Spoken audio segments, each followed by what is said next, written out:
Let's get started. We have a special guest tonight, but before we bring him up, let's see if there's any announcements. Anybody have any gigs or events coming up they want to talk about? Simon? I have an album coming out called Based on a True Story. I have an album coming out called Based on a True Story. I have an album coming out called Based on a True Story. I have an album coming out called Based on a True Story. It's coming out tonight on topbillion.bandcamp.com. Topbillion.bandcamp.com. Topbillion.bandcamp.com. Okay.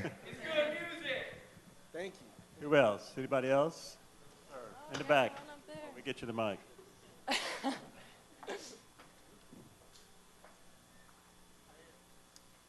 Hey guys, City Lark show on Friday with some local New Orleans bands, Ian Thomas, Mr. Baby, and Luke Winslow King.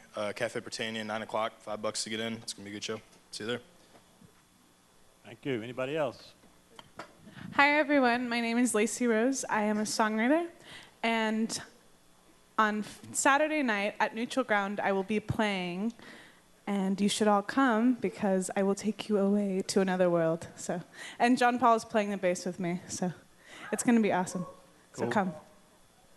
Thank you, Lacey. Anybody else? Way over here. This Friday, my band Cattywampus is playing at the House of Blues with Tara Mellis and Marnie Stern. It's going to be a good show. Just check it out. Cool. Hey, y'all. My band Native America recently filmed, it's like a live set that we did in my bedroom, and it's all HD, and the audio sounds awesome, and we just posted it, nativeamericanmusic.com. Check it out. I think there's somebody in the back up there. Oh, I got an announcement here. Okay. Hey, my band Naughty Professor just got some downloadable tracks on our Facebook, so go check them out. Yeah? Some pretty funky shit.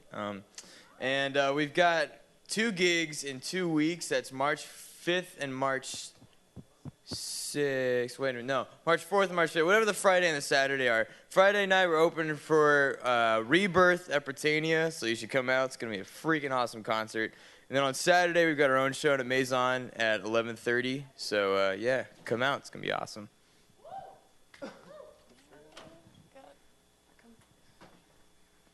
What's up, y'all? We got a show. That's E Company has a show at 10 o'clock on Friday night at the Maple Leaf with Gravy. Come out. Come get down. A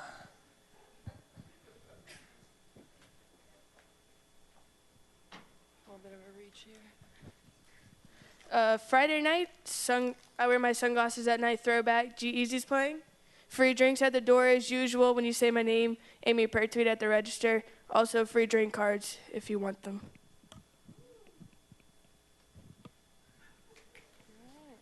Over there. You got to hustle.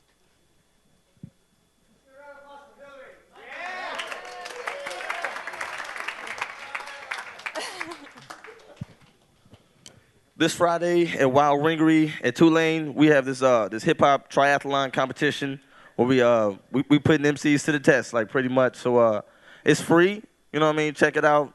Rap battles and all that good stuff. Yeah. Yeah. Anybody else? It's at 9:30. It's gonna be awesome. It's at Wild Ringery at Tulane. That's it? All right. Now Josh. What's up, y'all? My name is Josh.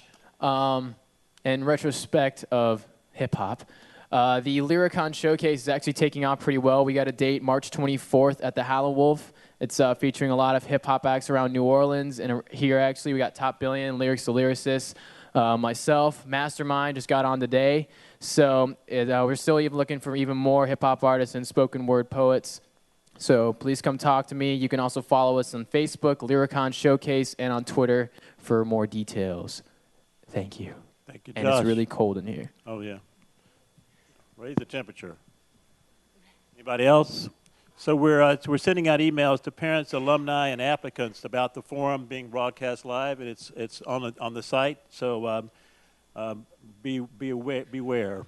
Also, if you wouldn't mind closing your laptops while the speaker is here, that'd be very nice of you. And I'm going to welcome John Paul. He's going to tell you about the new website and a few other things. John, thank you very much. Thank you very much. 1, 2. Round of applause for the big dog, everyone. John Snyder. Still John Snyder. So what we have here is a simple tool. I feel like Steve Jobs. Simple. Easy. What we have here is a simple tool for people to submit things to form. If you don't want to say your announcement out loud, I don't know why, but you could submit right here. Don't worry, this is not optimized for Firefox.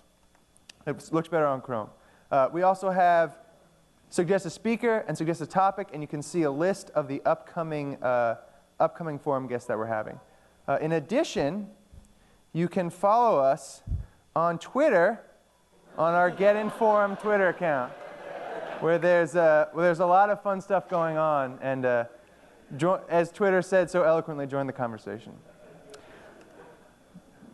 So check it out. Oh, and if you don't memorize this URL, it's in your email on the email blast I did last night about this forum, so you can find it that way. That being said, we are here for one conversation tonight, and that is with a very special guest. This man has co-founded 2 music publishing companies, is an entertainment consultant for industry specialist, artists, focusing on all sorts of aspects that we care about, entrepreneurship in music. He also is the vice chairman of NPR's Nashville affiliate. The list goes on and on. I'll let him tell you about it. Please join me in welcoming Kerry O'Neil.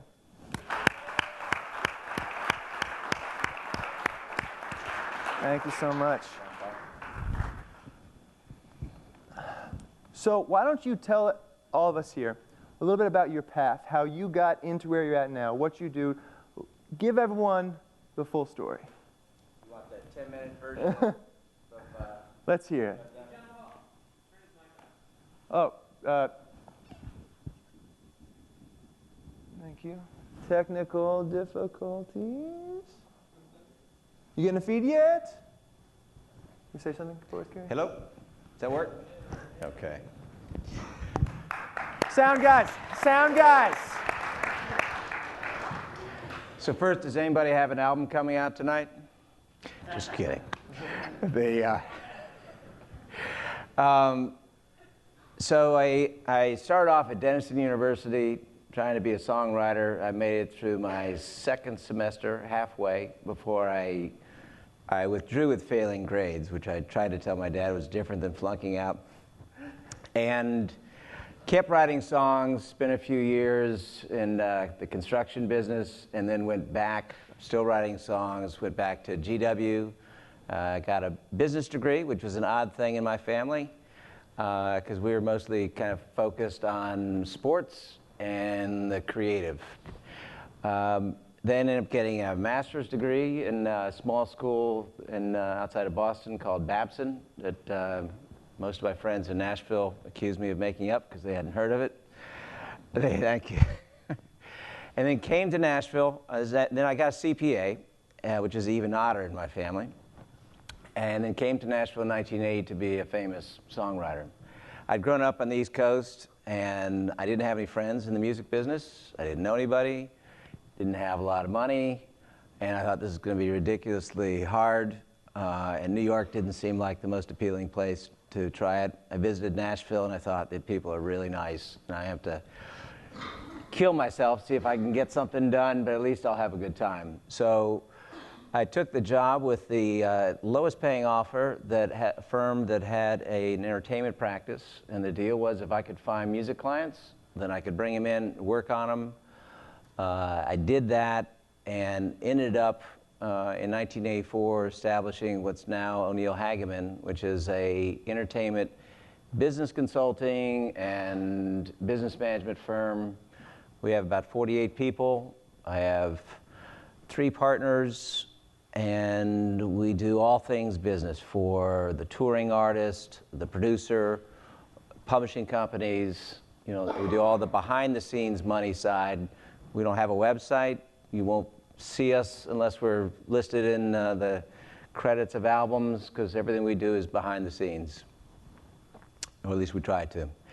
Then in '87, and I'm still writing songs during this time period. In '87, I started my first publishing company called Little Big Town, and also started managing a country artist named John Anderson and a pop artist named Mark Termino, and then slowly stopped writing just because that other time was getting absorbed, and I'd found out after 7 years that I was an okay songwriter, but I was surrounded with a lot of people who were just phenomenal. And the light shines bright in a music town, and you kind of go to your strengths. I also, a year later, started what became Warner Western, and that was a label dedicated to Western music, Native American music, Southwestern folk, and cowboy poetry. Niches, every one of them. And within a year, I was also established a pop producer agency, primarily looking after a producer named Barry Beckett. And there we did the Waterboys' last album. We did Fergal Sharkey out of the UK. We did the first Fish album on Elektra. Bob Seger, Leonard Skinner, all sorts of different things. Then by '98, I started winding down the record label, the artist management, the producer management, and we sold Little Big Town to Sony ATV, and then I started another company, which is now Big Yellow Dog, with Sony ATV as my first partner, financial partner, and that company, which Carla Wallace is my business partner in Big Yellow Dog. We won a Grammy last Sunday. That's right, Grammy. The winner right here. For Best Pop Song, a song called Need You Now by Lady Antebellum. And it was also a double Grammy. I got a Grammy for a country song also. So obviously, as you can tell from my story, I didn't write the song. But our writer, Josh Keir, is a great writer, and it's a pleasure to be associated with writers like that. So my days are spent working on developing our publishing company, working with our writers, finding opportunities on one hand, and then as a consultant, working for artists and other publishing companies, other entrepreneurs, and helping them to kind of figure out their way. See, so just from that little blurb, you're really a Swiss Army knife of the music industry. I mean, you've done a lot of. I have. I've tried to get down to two things, but at one point I had a lot of things going on with it. We spoke a little bit earlier about the idea of a niche, and a niche market. Could you talk a little bit about how that informs your business plan? Yeah. In the conversation I had with John this afternoon and Billy this morning, what I was focusing on trying to communicate my experience is that to try to compete with a Sony or an EMI on their terms doesn't make a lot of sense for the entrepreneur. You have to approach what you're doing from your position of strength. And as a company, trying to find a niche that's viable and that allows you to have a place at the table, you don't want to be imitating the 800-pound gorilla. They can always outspend you. They can always, have more capital. But they're typically driven by a profit formula that focuses them on what they can see in the near term.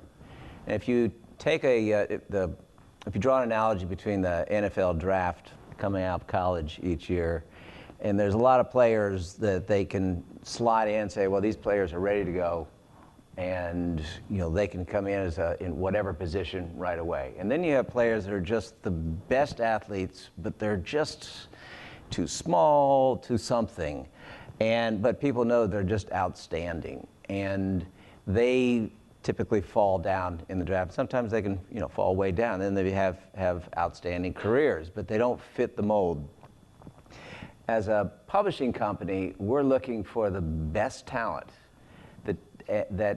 and not looking for the best talent that's necessarily right there that fits what's happening this next 6 months, because that's usually something that is apparent to a Sony, apparent to these larger companies, and that's really not what we do. But we're looking for those people that are just phenomenal, but they don't necessarily match up with what's happening right now. And then our job is to work with that band, he or she, and figure out how to help them to hone their skills and move into the market. Either the market, the market a year from now is going to be different than it is today. So even if you're signing people that match up with the market now, by the time you're bringing something into it, the market's changed. So you might as well err on the side of the best talent and not worry as much about if it matches up. And that's really been if we have a formula, and I'm not really big on formulas, that's as close to a formula as we have. So it's not so much about what's in the next 6 months as what's good, and we're confident that this is going to give us some return eventually. Yeah, we make our mistakes and we don't get them all right by any means, but we typically make our mistakes looking back and say, that was a great record. That was these are fabulous songs. We just never found that spot or never got that, television sync or something. I mean, the first person that Carl and I signed, where we realized that we had similar interests, was a writer named Phil Lee. We never got one of his songs cut. He's a fabulous Americana artist, and we still pitch his songs. And if we get one of his songs placed and it's a huge hit, we wouldn't be surprised. But 13 years later, we're still pitching his songs, but that it didn't work at that moment. And he was surprised even that we were willing to sign him. But we thought, this is just so unusual. Let's go. Let's try to do this. Most things go longer than a year when you're trying it, usually several years. But we don't want to make our mistakes by imitating and doing what everybody else is doing and saying, oh, that must be good because everybody else is signing writers just like that. That said, could you speak to the environment that it is now in the industry? Is there a place for both the big Sonys and the niche markets? Are we going to see a replacement of the Sonys by niche markets? Yeah, I don't think so, and I wouldn't. I hope that wouldn't be the case. When John and I were speaking today, I drew the comparison to the large networks, ABC, CBS, as compared to the cable channels, Comedy Central, is that you don't have to be on an ABC or CBS program to be a star, to become a star. You can be Jon Stewart. You can be on Comedy Central and launch a career that's just as viable. And that's what I think is going to happen in the music business, is there's just other tools, but I think they complement, I don't think they necessarily replace. So we're not looking so much at a creative destruction as much as a creation of various paths for various types of talent to be cultivated. Yeah, there's a lot of people that, who basically rail against the majors and, pronounce them dead, and it's I guess it's good fun to do. Business-wise, it doesn't make a lot of sense, and I don't think that's the reality.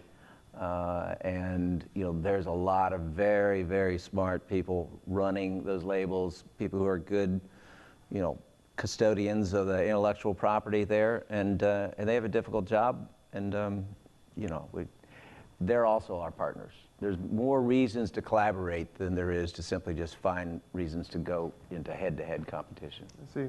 As someone who's built a lot of teams, could you talk about what you look for, maybe from a songwriter perspective, but then also as a business partner perspective? What are some of the traits that you think make someone successful in this industry? I don't know if there's a single thing, because everybody's so different. I can only say that for me, my experience, because I've had a lot of partners, and everything that I've done that's been successful, I've done in collaboration with other people, just so I can, from my point of view, I'm looking for people that have skills that either I don't have or that they have them in a degree that is just, outstanding. And then, I may have a specific contribution in terms of getting something going and then being able to help to create the culture. But I try to find really good people and then not compete with them, and and try to be in a complementary role. But there's no fixed formula. If you look at your friends growing up, if you have 3 or 4 best friends, they're all different. It's not like you look at it and say, oh, what's a best friend supposed to look like? They're the people who irritate you the most, I guess. That would be the definition of my best friend. So, sorry. See, I was curious to know how you consider pairing a songwriter with an artist. What is your process for deciding, you should be working with this person? I feel like you'd get a lot out of this. Is it intuitive? Is it a process? What's it like for you?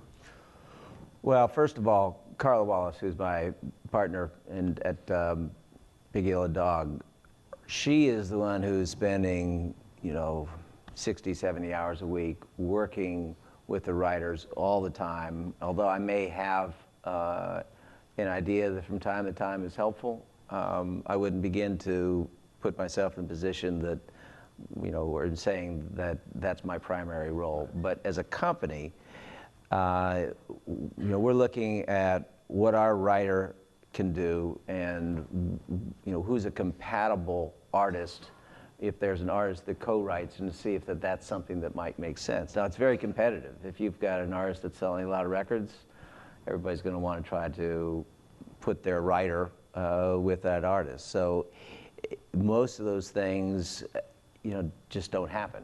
And so our way of doing it is that we look to establish our writers on their own as writers, and that those songs drive the demand by the artist to write with them. They're saying, that's a great song, and then if that artist looks at it and says, I'd love to write with that person. But it's not, we don't really go at it from the political point of view.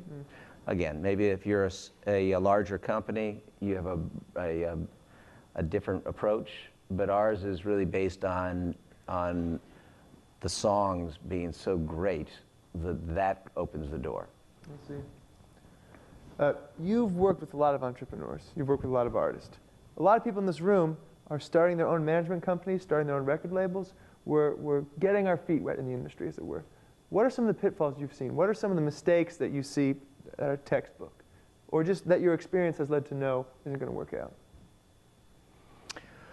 Well, we were having this conversation earlier on. Most of my day is spent in direct one-to-one dialogue with people, or it's a small group. And so I'm able to absorb all the facts of what that person is dealing with, what genre, what their role is. And so it's much easier for me to customize my advice into something and say, well, here's, in this situation, here are the things that I would be careful of.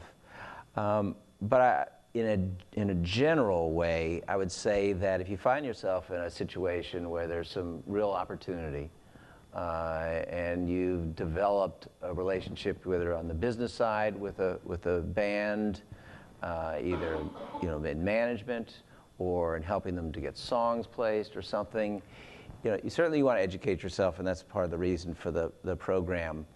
But if you plan on success, you want to make sure that the ideas and the proposals you make are ones that don't break up upon success. Somebody in here is going to have some success. Many of you might have various degrees of success at different times. I hope all of you have success. And of course, success is measured in a variety of different ways. But when you do have something that works, you don't want to have then been so overreaching in your application of your business skills as compared to somebody else who may not have had has a tremendous amount of creative talent, but not the business skills, where then a year, 2 years later, they realized that you had essentially proposed a deal that wasn't fair. There's nothing more satisfying than being in business relationships with creative people, whether it be writers or artists, that go on 5, 10, 15, 20 years. That only happens when it's a performance-oriented environment and you're doing your part, and the business deals are fair based on the relative roles and contributions. And as somebody who's studying the business side, you want to make sure that when somebody really understands later on about the deal, that they're going like, oh, you know what, I knew I liked this person, but I also knew that this person had integrity and this person dealt with me fairly. That's the guy I trust. And as people go through and become more successful, the circle of people that they trust often becomes smaller, because there's, as you become successful, you then all of a sudden have 50 new best friends overnight. And your core friends, you want to basically be able to stay there, and you can't if you've been overreaching. So, if I'm understanding you correctly, successful talent breeds these sort of concentric circles of friends and associates. But by being honest and fair in your business relationships, you can maintain in that tight inner circle. Yes, there's two parts. One is you have to be out in front of the places where that artist or executive or publishing company is going to need you. So you're going to need to have the ability to deliver for them. So that's the performance aspect. But secondly, your arrangement has to be one that is fair, that has an equilibrium, and those two go hand in glove. So. Is there maybe a client of yours, from your own experience, that you can talk about that maybe, exemplified this sort of process for you? One client that really worked out for you? Well, just the background on, you're talking about the business consulting firm? Yes. Okay. That firm, there is no website for O'Neil Hageman. That's the business consulting firm. So we don't go out and use our clients to get other clients.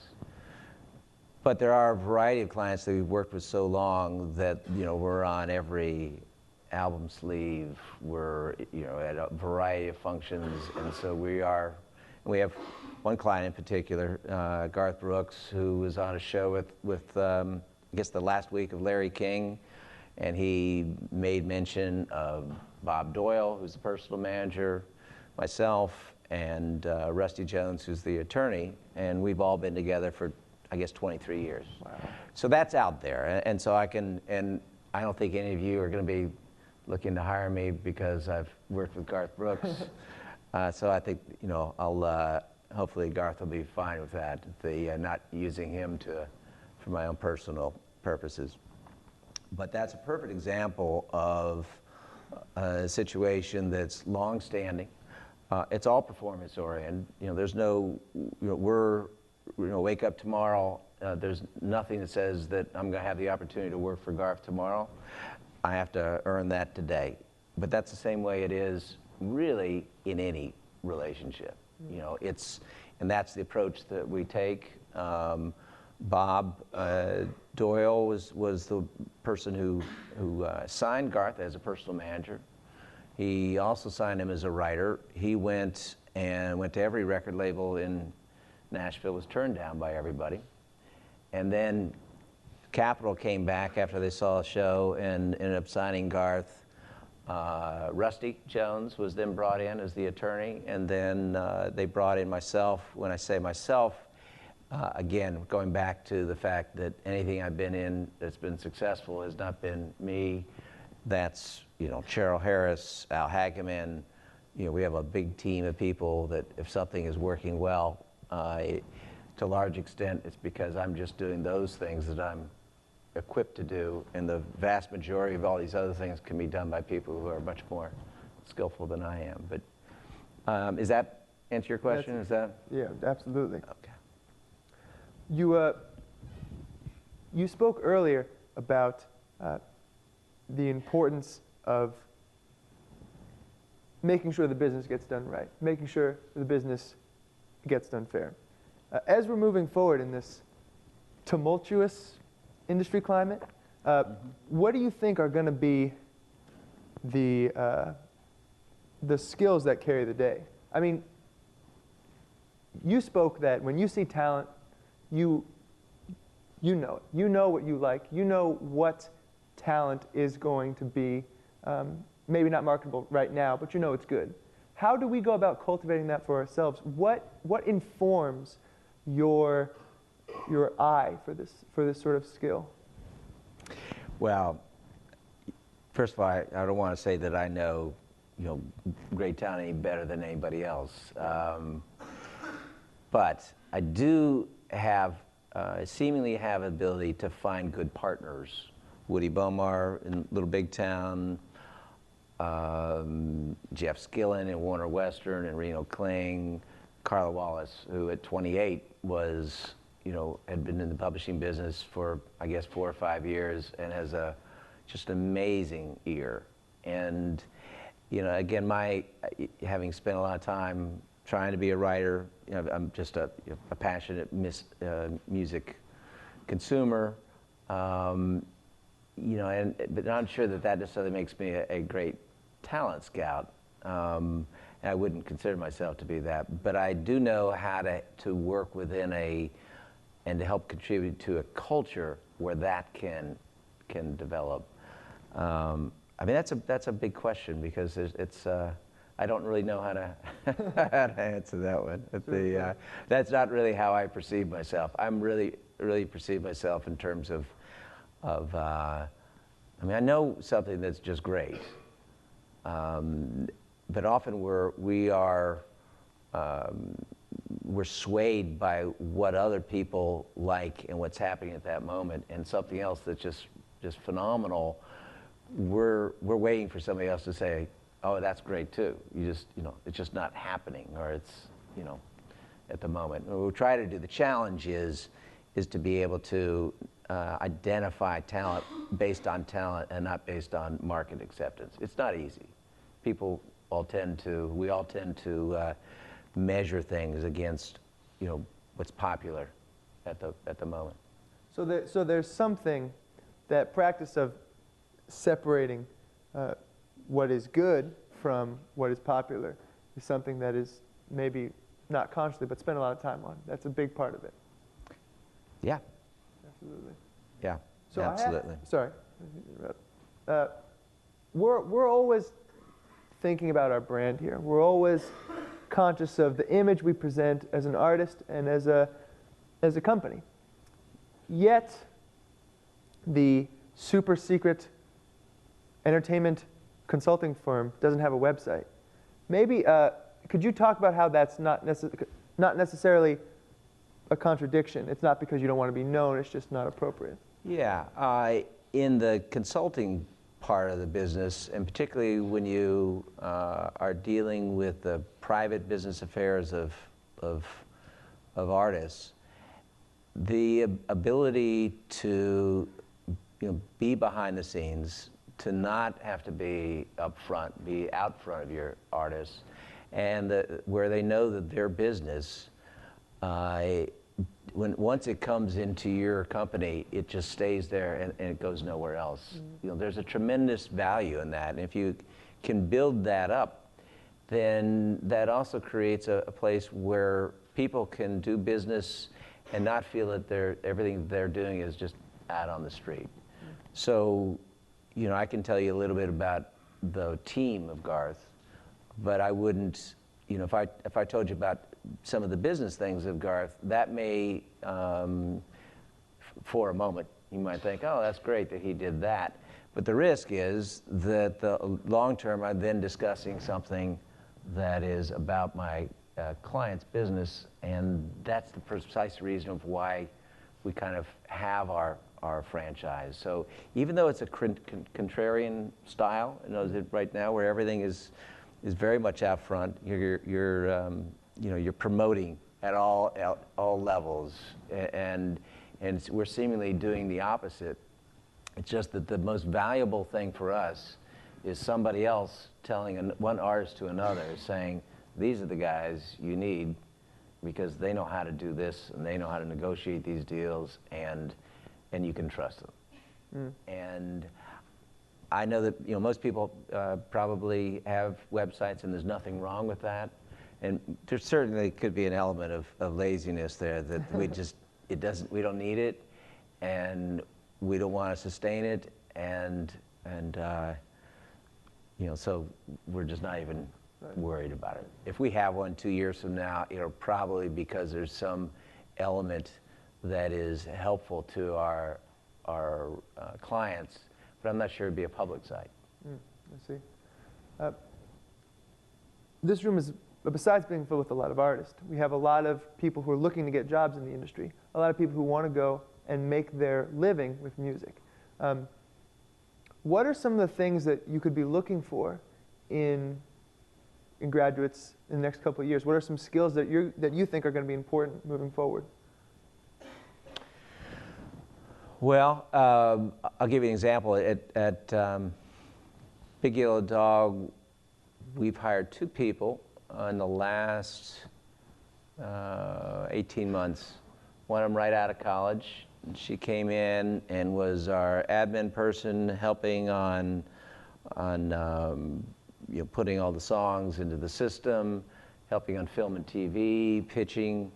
And at that same time, we had 2 outside song pluggers, complementing what Carla, my business partners, does, and decided to, after a year, to shift that emphasis on the complementary pluggers to one person. And so then we hired our admin person, who's 22 years old, to become a full-time creative person.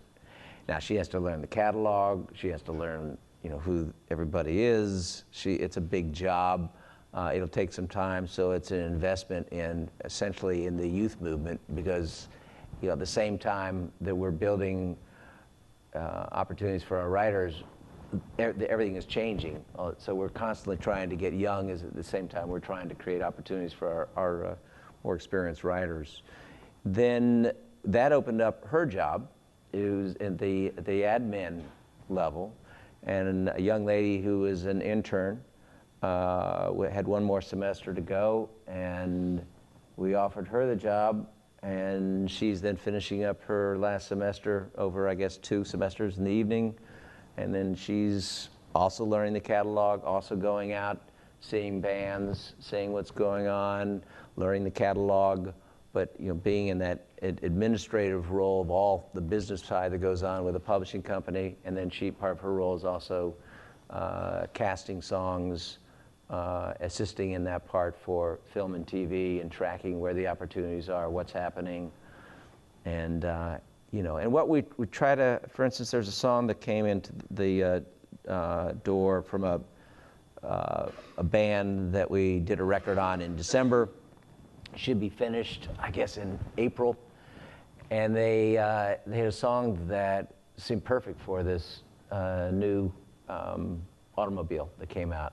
So her job was to find out who the ad person was and that could make a decision and hear this song, and we essentially helped her in terms of the general places to start, but she had to figure out how to get in the door, because I don't know the person who's the head of music for X.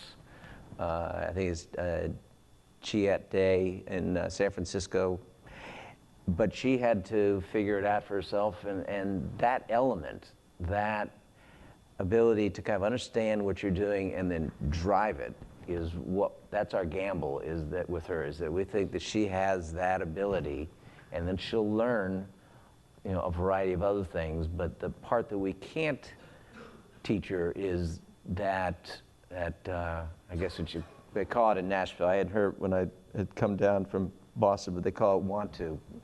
It's just that's something where you're just, because it's what you have to do, you're just willing to just drive it. And you know, that part you have to have. You, particularly, you know, when I came to Nashville, I mean, I knew I wasn't the smartest person coming into town and trying to be in the music business. And, you know, I'd gotten my SAT scores, and they weren't, you know, Harvard wasn't calling for Kerry O'Neil and saying, please, you know, come to Harvard. But at the same time, you know, through sports and other things, I knew that if it came down to just tenacity, I thought, that's a battle that I'll take on. Unbeatable. That's, I mean, it's, you know, there's plenty of people, I'm sure, you know, these days I'm probably not as I wouldn't say that. This is somebody coming in who's, you know, mid-20s, and, but that's where I was. It's like, I know that I will, you know, I will stay with it. And that part, depending on where you are, if you're coming out of school, you definitely have to be the person that can show up and do it all and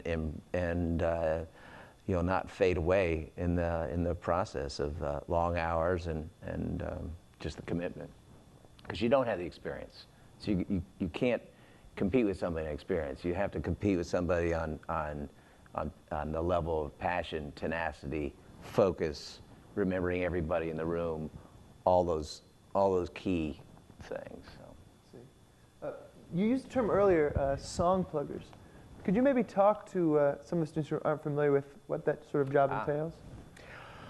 Well, Carla is my equity business partner, but she's also the GM and the chief song plugger, meaning every day she's listening to all the songs as they are coming in, and she's casting those songs for artists, having meetings with producers, artists, A&R people, managers, sending songs by MP3 to various artists that we've developed a, you know, strong relationship with, getting them to listen to the songs as they're preparing to cut their records and competing with every other music publishing company. And she's phenomenal, you know, at that. And I mean, as a independent company, you know, we celebrated 13 years, 13 #1 records. I've never pitched a single song that's been a #1 record. So, I mean, that's pretty much the best way for me to describe where I would attribute the success from that part. The song plugging is an exercise in creative skill of identifying talent, a true passion for songs, and then a tenacity that is amazing, because 95%, if not more, of the songs that you pitch are turned down. Wow. So, and then you're pitching them again to another place, and they might have been turned down by that artist, and then 6 months later, that artist says, oh, that's a great song. Oh, really? Yeah, because, you know, that artist, and not it's not a criticism of that artist, but everything has changed in 6 months. Right. That artist may have had a different perspective, had looked at some other songs, another song they might have been in the way that they then said, oh, I'm not going to do that. And so that opened up a way for a different evaluation of the song that you'd previously pitched. But that is, music publishing is mostly about rejection. Put that on the website right there. All right. Now, you spoke in those circumstances just about artists. Do you also plug to TV companies or film productions? What's the scope of the plugging of the songs? Yeah, we've also had songs on, is it Ghost Whisperer? Is that at Grey's Anatomy, Army Wives. So we're pitching for television shows, Glee, and, you know, constantly we're looking to find places for our songs on films. There's a lot more activity in the television area than there is certainly the films. Desperate Housewives, I guess, is another one. So we're out there, you know, they're looking for something that's unique for that show. And normally, not all the time, but normally the song is in the background. You know, the forefront of that show is not about the song. It's, you know, Glee is different. But most of the time that use is in the background as a scene is playing on. They're looking for that song to express a sentiment. And that's a different type of pitch. It's often different types of songs. The artist writer that we've worked with for a long time, her name is Mindy Smith. We've had the most success with her songs in the television and film area. Different writers and different songs that fit different opportunities. I hate to ask blanket questions like this because it's such an individualized industry, but where do you think is going to happen next? What's the cutting edge for music publishing? What is the next thing? Where do you see things going for either your company or for the industry in general? Well, record sales on a macro level are still coming down. And the replacement income from any number of digital sources is not replenishing that pot at the same level. So at the macro level, there are reduced revenue streams. That being said, within those revenue streams, the allocation is even being changed differently. If you were on an album, and you had an album cut on an artist 10 years ago, there were very little, no single sales, so everything was an album sale, so you would do quite well on an album that was being propelled by a few singles. Now with iTunes having basically cut up all the albums, that album cut doesn't generate the same amount of income. So the mechanical income from the sale of those songs who are on the records is now heavily weighted through digital downloads to the single. So, the singles and of course the PRO money, ASCAP BMI, is all related to those things are the singles that are working at radio. So clearly, the economics on the commercial side are oriented, in that way. But that's nothing new. That's a slow-moving trend. People can talk about it. They've seen it. They talk about it each year. Here's what's going on, and the increase or flattening of digital sales. Now they're wondering whether or not last year there's a flattening, if you will, and whether that's going to continue to grow again. We'll see.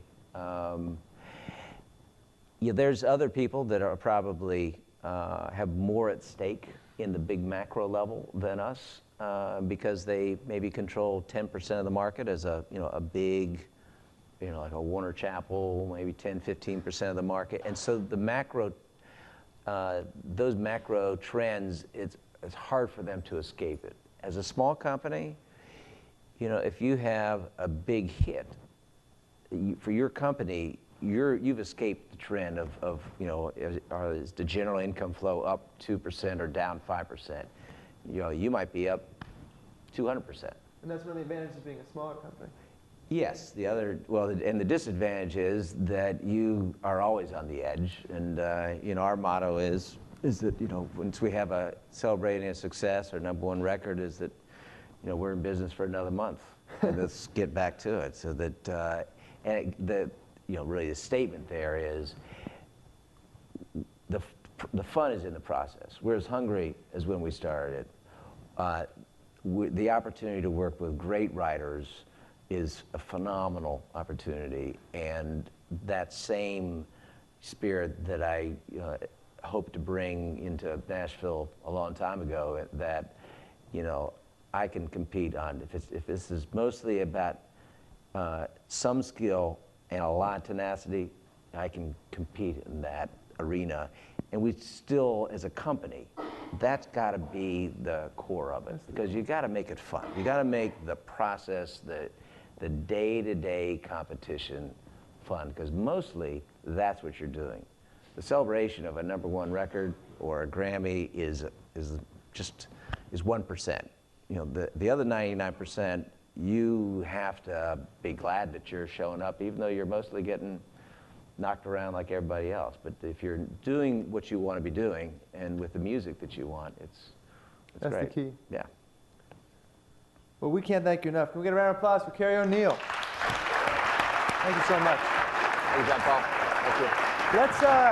Do we have any questions before we adjourn? Anyone questions? I believe our wonderful mic runners are still around. Hillary and Mike.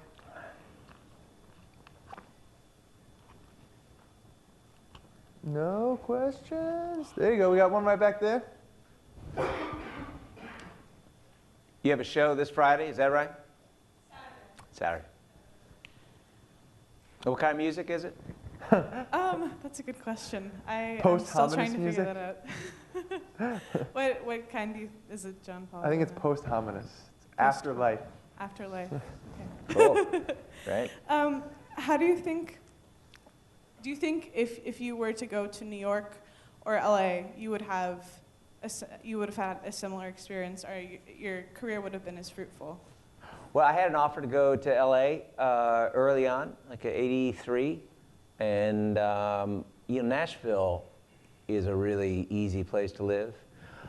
And so I choose to live in Nashville. I travel a lot. I just got back in January. I spent 5 days in Stockholm, 2 days in London, 5 days in Cannes for this, a conference called MEDIAM, which is an international publishing conference. That was my 24th year doing that.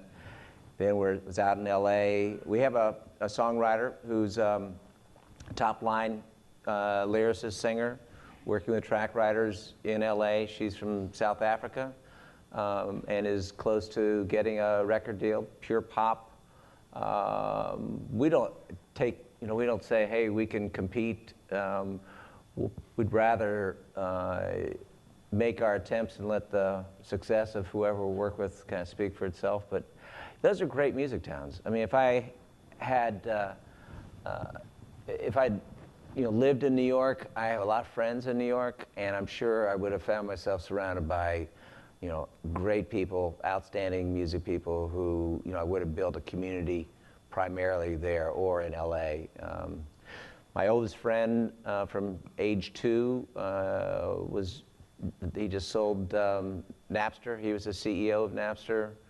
I mean, there's high quality people all over the place. So I don't think it makes any difference. I think if it's just where it resonates. If LA seems like the right spot, then I would go there. Thank you so much. Yeah. Any other questions?